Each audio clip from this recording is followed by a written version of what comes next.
দেখো সকালে কি সুন্দর রোদ উঠেছে। আর রোদে আমি আমার মেয়ের জামা কাপড় রোদে দিতে চলে এসেছি। সকাল সকাল কেচে নিয়েছি, তাহলে জামা কাপড়গুলো শুকিয়ে যায় তাড়াতাড়ি।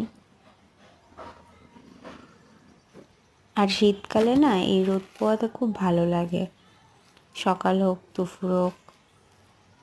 তোমাদের ওখানে কেমন শীত পড়েছে একটু জানিও। আমাদের এখানে মফস্বল এলাকা তো একটু বেশিই শীত পড়েছে। সোয়েটার টুপি এগুলো পরাতে হয়। আর বাচ্চা মানুষ, কত জামা কাপড় হয় জানোই তো। কার কার বাড়িতে ছোট বাচ্চা আছে জানিও। আর এই শীতে সব বাচ্চাদেরই ঠান্ডা লাগে, আমার মেয়েরও লেগেছে, আমারও ঠান্ডা লেগেছে। তো